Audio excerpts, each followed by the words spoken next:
insyaallah kita akan membahas pertanyaan masih seputar wudu. Ini ada pertanyaan dari teman-teman tentang bagaimana hukumnya wudu di kamar mandi atau wudu di toilet. Karena tidak semua orang punya ruangan khusus untuk wudu. Dan memang anehnya kita ini ya. Kita ini kalau bangun rumah ada ruangan untuk mandi, ada ruangan untuk masak, ada ruangan untuk tidur, ada ruangan untuk ngopi. Tapi untuk ibadah yang paling penting sholat, musola enggak ada. Kemudian fasilitas untuk sholat, wudhu juga tidak disediakan khusus. Ini kita kelemahannya.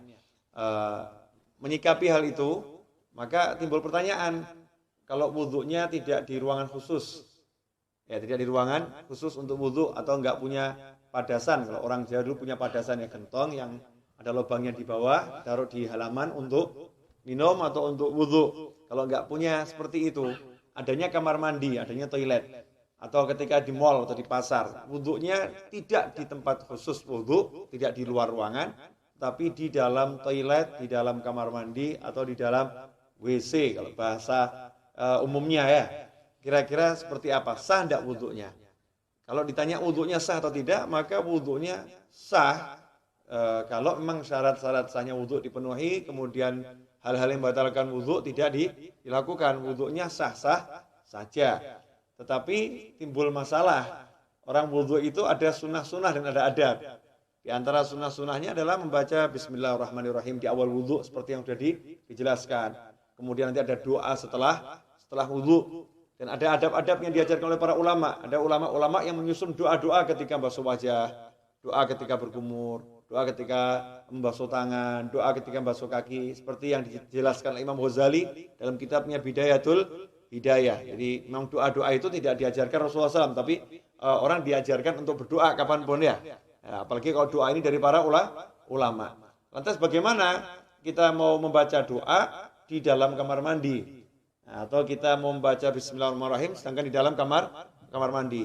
Sementara kita ketahui Nabi kita Muhammad SAW mengajarkan agar kita tidak membaca lafzul jalalah, asma Allah, atau ayat-ayat Al-Quran, atau doa-doa di dalam toilet, di dalam kamar mandi. Memang apakah ada sumber hadisnya? Ada. Kita semua tahu baginda Muhammad SAW itu punya cincin. Ya, punya cincin. Khatiman min fiddah, dari perak. Rasulullah punya cincin dari perak, yang cincin itu fungsinya sekaligus sebagai stempel. Ya, fungsinya sebagai stempel. Dulu Rasulullah SAW tidak punya cincin, tidak punya stempel. Tapi ketika sahabat mengatakan, nih raja-raja yang pembesar-besar non-muslim itu kalau dapat surat, tidak ada stempelnya, tidak mau terima. Ya, mereka tidak akan menerima surat kalau nggak ada stempelnya. Rasul pun mengikuti, kalau begitu buatkan saya stempel. Ya, buatkan saya stempel. Maka dibuatkan stempel, bunyinya Muhammadun Rasulullah. Ya, Muhammadun Rasulullah. Jadi Allahnya paling atas. Berupa cincin dari perak. Ketika Rasulullah wafat SAW, setelah wafatnya Rasulullah, cincin itu dipakai oleh Sayyidina Abu Bakar As-Siddiq radhiyallahu anhu. Setelah wafatnya Sayyidina Abu Bakar dipakai oleh Sayyidina Umar ibn Khattab. Kemudian dipakai oleh Sayyidina Utsman bin Affan radhiyallahu anhu. Nah, ketika dipakai Sayyidina Utsman, cincin itu jatuh ke Bir Aris, ya, sumur Aris. Ya, kemudian tidak ditemukan lagi. Nah, apa dasarnya? Ketika Rasulullah masuk ke khala, ke tempat buang hajat, Rasulullah selalu melepas cincinnya. Jadi ketika masuk ke tempat buang hajat, Rasulullah SAW selalu melepas cincinnya. Karena di cincinnya itu ada tulisan Muhammadun Rasulullah.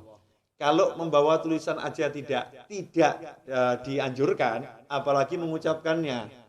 Ya, membawanya aja tidak dianjurkan, apalagi mengucapkannya. Berdasarkan hadis tersebut, yang diriwayatkan oleh Imam Al-Hakim, ya, dalam kitabnya Al-Mustadrak Al-Sahihain. Di situ beliau menyatakan, anna Rasulullah labisa khatiman naksuhu Muhammadur Rasulullah. Fakana idza dakhala al-khala wada'ahu. Kata Al-Hakim dalam kitab Al-Mustadrak, Az-Zuhri menyebutkan bahwasanya Rasulullah SAW punya cincin yang tulisannya adalah Muhammadun Rasulullah. Idza dakhala al-khala wada'ahu. Kalau masuk ke khala, ke toilet, Rasulullah SAW selalu melepaskan cincinnya tersebut. Hadits ini sahih menurut syarat Imam Bukhari dan Muslim, tapi tidak dicantumkan dalam kitab hadis Bukhari maupun Muslim. Maka ditulis oleh Al-Hakim dalam kitabnya Al-Mustadrak yang disusulkan, ya hadis-hadis yang diusulkan. Sebetulnya menurut Bukhari dan Muslim sahih, tetapi belum atau tidak dicantumkan dalam kitab Bukhari maupun kitab Muslim. Nah, hadis ini menunjukkan memang kalau masuk kamar mandi jangan bawa tulisan yang mengandung nama Allah atau nama Rasulullah Shallallahu Alaihi Wasallam. Dari sini ulama kemudian mengambil kesimpulan kalau membawa tulisan nggak boleh, apalagi membacanya. Bukan haram ya, tidak boleh dalam arti tidak beradab atau kurang sopan. Karena itu seyukianya jangan berwudu di toilet, seyukianya. Cari tempat wudu yang memang betul-betul untuk wudu. Kalau tidak adanya toilet, barulah silahkan wudu di toilet atau di kamar mandi atau di WC. Tapi kalau wudu di kamar mandi, toilet atau WC, jaga adabnya. Apa adabnya itu? Ya satu, jangan membaca asma Allah. Cukup dibaca di dalam hati. Lantas bagaimana dengan doa setelah wudu? Ya doanya dibaca di luar kamar mandi. Jadi selesai wudu langsung keluar baca doa setelah wudu. Atau bismillahnya dibaca di luar dulu. Bismillahirrahmanirrahim, masuk langsung wudu juga. Nah, dengan begitu maka sunnahnya tidak hilang. Tetap bisa melaksanakan sunnah-sunnah yang dianjarkan oleh Nabi Muhammad Sallallahu Alaihi Wasallam. Insyaallah sedikit ini barokah. Dan jangan kemudian jadi jalan justru. Oh berarti wudu di toilet gak apa-apa. Oke deh, kita wudunya di toilet aja ya. Jangan seperti itu. Usahakan wudu di luar toilet agar bisa melaksanakan banyak sunnah. Kalau memang terpaksa baru berwudu di toilet.